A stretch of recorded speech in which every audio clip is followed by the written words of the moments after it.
भगवती दुर्गा कवच ब्रह्मा जी द्वारा निर्देशित। ओम नमः चंडिकायै। मार्कंडेय पुराण में वर्णित ब्रह्मा जी एवं ऋषि मार्कंडेय जी के संवाद में ब्रह्मा जी द्वारा कहा गया यह दुर्गा देवी कवच अत्यंत दुर्लभ एवं गोपनीय है। श्री ब्रह्मा उवाच। ब्रह्मा जी कहते हैं कि यह कवच देवताओं के लिए भी दुर्लभ है। इस कवच का धारण करने से मनुष्य तीनों लोकों में पराजित नहीं हो सकता, उसकी अपमृत्यु भी नहीं हो सकती, उसे किसी भी प्रकार के रोग नहीं हो सकते, उस मनुष्य के ऊपर कोई भी मारण मोहन के मंत्र यंत्र काम नहीं करते तथा उसे देखकर अनिष्टकारक देवी देवता ग्रह भूत पिशाच आदि भाग जाते हैं। उसे राजा द्वारा सम्मान प्राप्त होता है। यह कवच मनुष्य के तेज की वृद्धि करने वाला और उत्तम है। जब तक इस पृथ्वी की सत्ता है तब तक कवचधारी मनुष्य अपनी कीर्ति से विभूषित भूतल पर अपने सुयश के साथ साथ वृद्धि को प्राप्त होता है और उसकी संतान परंपरा बनी रहती है। इस कवच के ऋषि ब्रह्मा जी हैं। छंद यानी गाने की शैली अनुष्टुप है। इस कवच की प्रमुख देवता देवी चामुंडा है। देवी माँ के नामों से अंगों में न्यास करना या स्थित होने की भावना करना ही इसका बीज है। सभी दिशाओं का बंधन करके साधक को सुरक्षा प्रदान करना ही इस कवच का मूल तत्व है और श्री जगदम्बा की प्रीति के लिए ही इसका उपयोग होता है। इस कवच का पाठ करते समय हमें इस प्रकार देवी का ध्यान करना चाहिए। देवी की 9 मूर्तियां हैं जिन्हें नव दुर्गा कहते हैं। उनके पृथक पृथक नाम बतलाए जाते हैं। प्रथम नाम शैलपुत्री है, दूसरी मूर्ति का नाम ब्रह्मचारिणी है, तीसरा स्वरूप चंद्रघंटा के नाम से प्रसिद्ध है, चौथी मूर्ति को कुष्मांडा कहते हैं, पांचवें स्वरूप का नाम स्कंद माता है, देवी के छठे रूप को कात्यायनी कहते हैं, सातवां कालरात्रि और 8वां स्वरूप महागौरी के नाम से प्रसिद्ध है। 9वें स्वरूप का नाम सिद्धिदात्री है। ये सब नाम सर्वज्ञ महात्मा वेद भगवान के द्वारा ही प्रतिपादित हुए हैं। जो मनुष्य अग्नि में जल रहा हो, रणभूमि में शत्रुओं से घिर गया हो, विषम संकट में फंस गया हो तथा इस प्रकार भय से आतुर होकर जो भगवती दुर्गा की शरण में प्राप्त हुए हो, उनका कभी कोई अमंगल नहीं होता। युद्ध के समय संकट में पड़ने पर भी उनके ऊपर कोई विपत्ति नहीं दिखाई देती। उन्हें शोक, दुख और भय की प्राप्ति नहीं होती। जिन्होंने भक्ति पूर्वक देवी का स्मरण किया है, उनका निश्चय ही अभ्युदय होता है। देवेश्वरी, जो आपका चिंतन करते हैं उनकी आप निसंदेह रक्षा करती हो। चामुंडा देवी प्रेत पर आरूढ़ हैं, वाराही भैंसे पर सवारी करती है, ऐन्द्री का वाहन ऐरावत हाथी है, वैष्णवी देवी गरुड़ पर ही आसन जमाती है, माहेश्वरी वृषभ पर आरूढ़ होती है, कौमारी का वाहन मयूर है, भगवान विष्णु की प्रियतमा लक्ष्मी देवी कमल के आसन पर विराजमान है और हाथों में कमल धारण किए हुए हैं। वृषभ पर आरूढ़ ईश्वरी देवी ने श्वेत रूप धारण कर रखा है। ब्राह्मी देवी हंस पर बैठी हुई है और सब प्रकार के आभूषणों से विभूषित हैं। इस प्रकार ये सभी माताएं सब प्रकार की योग शक्तियों से संपन्न हैं। इनके सिवा और भी बहुत सी देवियां हैं जो अनेक प्रकार के आभूषणों की शोभा से युक्त तथा नाना प्रकार के रत्नों से सुशोभित हैं। ये संपूर्ण देवियां क्रोध में भरी हुई हैं और भक्तों की रक्षा के लिए रथ पर बैठी दिखाई देती हैं। ये शंख, चक्र, गदा, शक्ति, हल और मूसल, खेटक और तोमर, परशु तथा पाश, कुंद और त्रिशूल, एवं उत्तम शारंग धनुष आदि अस्त्र शस्त्र अपने हाथों में धारण करती हैं। दैत्यों के शरीर का नाश करना, भक्तों को अभय दान देना और देवताओं का कल्याण करना, यही उनके शस्त्र धारण का उद्देश्य है। कवच आरंभ करने के पहले इस प्रकार प्रार्थना करनी चाहिए। महान रौद्र रूप, अत्यंत घोर पराक्रम, महान बल और महान उत्साह वाली देवी, आप महान भय का नाश करने वाली हो। आपको नमस्कार है। आपकी ओर देखना भी कठिन है। शत्रुओं का भय बढ़ाने वाली जगदम्बिके, मेरी रक्षा करो। पूर्व दिशा में ऐन्द्री मेरी रक्षा करे। अग्निकोण में अग्नि शक्ति, दक्षिण दिशा में वाराही तथा नैऋत्य कोण में खड़ग धारिणी देवी मेरी रक्षा करे। पश्चिम दिशा में वारुणी और वायव्य कोण में मृग पर सवारी करने वाली देवी मेरी रक्षा करे। उत्तर दिशा में कौमारी और ईशान कोण में शूल धारिणी देवी मेरी रक्षा करे। ब्रह्माणी, आप ऊपर की ओर से मेरी रक्षा करो और वैष्णवी देवी नीचे की ओर से मेरी रक्षा करे। इसी प्रकार शव को अपना वाहन बनाने वाली चामुंडा देवी दसों दिशाओं में मेरी रक्षा करे। जया आगे से और विजया पीछे की ओर से मेरी रक्षा करे। वाम भाग में अजिता और दक्षिण भाग में अपराजिता रक्षा करे। उद्योतिनी शिखा की रक्षा करे। उमा मेरे मस्तक पर विराजमान होकर रक्षा करे। ललाट में मालाधरी रक्षा करे और यशस्विनी देवी मेरे भवों का संरक्षण करे। भवों के मध्य भाग में त्रिनेत्रा और नथुनों की यम घंटा देवी रक्षा करे। दोनों नेत्रों के मध्य भाग में शंखिनी और कानों में द्वार वासिनी रक्षा करे। कालिका देवी कपोलों की और भगवती शांकरी कानों के मूल भाग की रक्षा करे। नासिका में सुगंधा और ऊपर के ओठ में चर्चिका देवी रक्षा करे। नीचे के ओठ में अमृत कला और जिह्वा में सरस्वती देवी रक्षा करे। कौमारी दांतों की और चंडिका कंठ प्रदेश की रक्षा करे। चित्र घंटा गले की घंटी की और महामाया तालू में रहकर रक्षा करे। कामाक्षी ठोड़ी की और सर्वमंगला मेरी वाणी की रक्षा करे। भद्रकाली ग्रीवा में और धनुर्धरी पृष्ठ वंश में रहकर रक्षा करे। कंठ के भारी भाग में नीलग्रीवा और कंठ की नली में नलकुबरी रक्षा करे। दोनों कंधों में खड़गिनी और मेरी दोनों भुजाओं की वज्रधारिणी रक्षा करे। दोनों हाथों में दंडिनी और उंगलियों में अंबिका रक्षा करे। शूलेश्वरी नखों की रक्षा करे। कुलेश्वरी कुक्षी यानी पेट में रहकर रक्षा करे। महादेवी दोनों स्तनों की और शोक विनाशिनी देवी मन की रक्षा करे।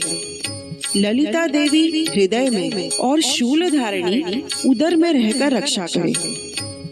नाभि में कामिनी और गुह्य भाग की या गुप्तांगों की गुह्येश्वरी रक्षा करे। पूतना और कामिका लिंग की और महिषवाहिनी गुदा की रक्षा करे। भगवती कटिभाग में और विंध्यवासिनी घुटनों की रक्षा करे। संपूर्ण कामनाओं को देने वाली महाबला देवी दोनों पिंडलियों की रक्षा करे। नारसिंही दोनों घुटियों की और तेजसी देवी दोनों चरणों के पृष्ठ भाग की रक्षा करे। श्रीदेवी पैरों के अंगुलियों में और तलवासिनी पैरों की तलुओं में रहकर रक्षा करे। अपनी दाढ़ों के कारण भयंकर दिखाई देने वाली दंष्ट्रा कराली देवी नखों की और ऊर्ध्वकेशिनी देवी केशों की रक्षा करे। रोमावलियों के छिद्रों में कौबेरी और त्वचा की बागेश्वरी देवी रक्षा करे। पार्वती देवी रक्त, मज्जा, वसा, मांस, हड्डी और मेद की रक्षा करे। आंतों की काल रात्रि और पित्त की मुकुटेश्वरी रक्षा करे। मूलाधार आदि कमल कोशों में पद्मावती देवी और कफ में चूड़ामणि देवी स्थित होकर रक्षा करे। नख के तेज की ज्वालामुखी रक्षा करे। जिसका किसी भी अस्त्र से भेदन नहीं हो सकता, वह अभेद्या देवी शरीर की समस्त संधियों में रहकर रक्षा करे। ब्रह्माणी, आप मेरे वीर्य की रक्षा करें। छत्रेश्वरी छाया की और धर्मधारिणी देवी मेरे अहंकार, मन और बुद्धि की रक्षा करे। हाथ में वज्र धारण करने वाली वज्रहस्ता देवी मेरे प्राण, अपान, व्यान, उदान और समान वायु की रक्षा करे। कल्याण से शोभित होने वाली भगवती कल्याण शोभना मेरे प्राण की रक्षा करे। रस, रूप, गंध, शब्द और स्पर्श इन विषयों का अनुभव करते समय योगिनी देवी रक्षा करे तथा सत्वगुण, रजोगुण और तमोगुण की रक्षा सदा नारायणी देवी करे। वाराही आयु की रक्षा करे, वैष्णवी धर्म की रक्षा करे तथा चक्रिणी चक्र धारण करने वाली देवी यश, कीर्ति, लक्ष्मी, धन तथा विद्या की रक्षा करे। इंद्राणी आप मेरे गोत्र की रक्षा करें। चंडिके आप मेरे पशुओं की रक्षा करो। महालक्ष्मी मेरी संतान की रक्षा करे और भैरवी मेरे जीवन साथी की रक्षा करे। मेरे पथ की सुपथा और मार्ग की क्षेम करी रक्षा करे। राजा के दरबार में महालक्ष्मी रक्षा करे तथा सब ओर व्याप्त रहने वाली विजया देवी संपूर्ण भयों से मेरी रक्षा करे। देवी जो स्थान कवच में नहीं कहा गया है अतएव रक्षा से रहित है, वह सब आपके द्वारा सुरक्षित हो, क्योंकि आप विजयशालिनी और पापनाशिनी हो। यदि अपने शरीर का भला चाहे तो मनुष्य बिना कवच के कहीं एक पग भी न जाए। कवच का पाठ करके ही यात्रा करे। कवच के द्वारा सब ओर से सुरक्षित मनुष्य जहाँ जहाँ भी जाता है वहाँ वहाँ उसे धन लाभ होता है तथा संपूर्ण कामनाओं की सिद्धि करने वाली विजय की प्राप्ति होती है।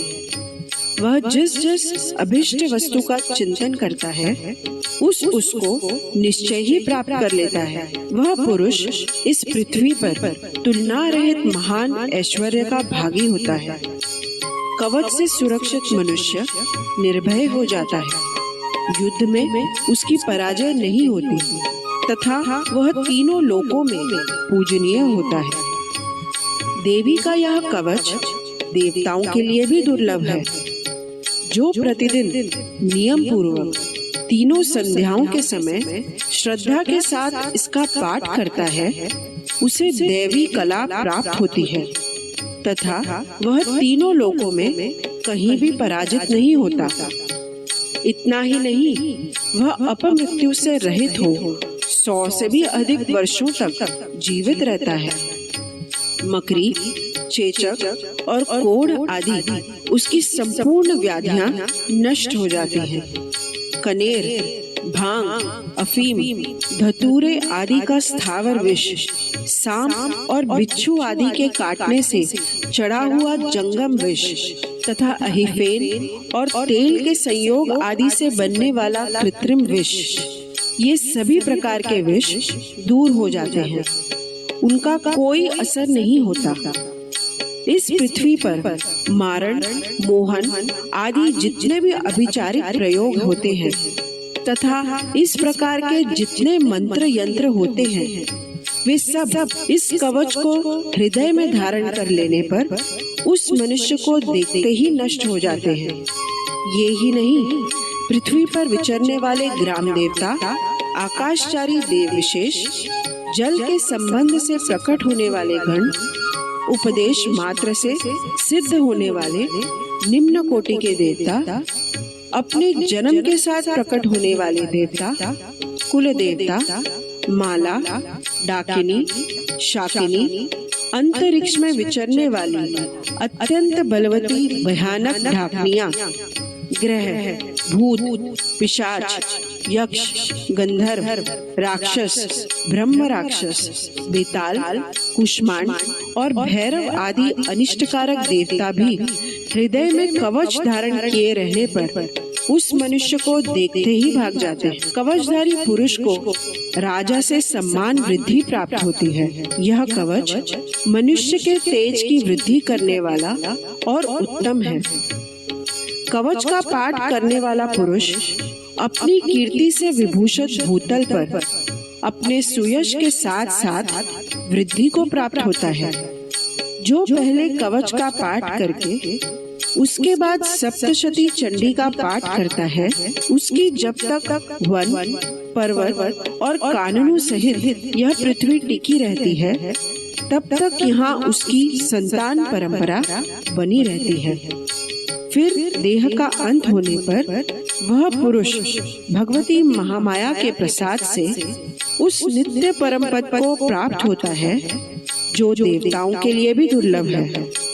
वह सुंदर दिव्य रूप धारण करता है और कल्याण में शिव के साथ आनंद का भागी होता है। अर्गला स्तोत्रम विष्णु जी द्वारा निर्देशित कवच, अर्गला और कीलक का प्रयोग सप्तशती के पाठ में आवश्यक माना जाता है। यदि हमें देवी के उत्तम लोक में पहुंचकर उनकी कृपा से अपना उद्धार करना है, तो उस लोक में प्रवेश करने के लिए हमें देवी की उत्तम शक्तियों से संपन्न होना पड़ता है। वह शक्ति हमें ब्रह्मा जी द्वारा कहे गए कवच के पाठ से प्राप्त हो जाती है। इसी प्रकार यह अर्गला स्तोत्र उस विशाल लोक की घंटी के समान है, जिसके उच्चारण करने से मनुष्य उस उत्तम लोक में प्रवेश करने का अधिकारी हो जाता है। विष्णु जी द्वारा कहा गया यह स्तोत्र मनुष्य को समस्त ऐश्वर्यों से संपन्न होने का सौभाग्य प्रदान करता है। कीलक का ज्ञान चाबी की तरह देवी की असीम कृपा के द्वार को खोलकर मनुष्य की सभी इच्छाओं की पूर्ति करता है। इस स्तोत्र के पाठ से मनुष्य मन चाहे जीवन साथी को प्राप्त कर लेता है, उसे समस्त ऐश्वर्यों की प्राप्ति होती है। साथ ही जो मनुष्य इस स्तोत्र का पाठ करके सप्तशती में वर्णित तीनों चरित्रों का पाठ करता है, वह सप्तशती की जप संख्या से मिलने वाले श्रेष्ठ फल को प्राप्त होता है। इस स्तोत्र के ऋषि विष्णु जी हैं। छंद यानी गाने की शैली अनुष्टुप है। इस स्तोत्र की प्रमुख देवता देवी महालक्ष्मी है और श्री जगदम्बा की प्रीति के लिए ही सप्तशती के पाठ के अंतर्गत इसका उपयोग होता है।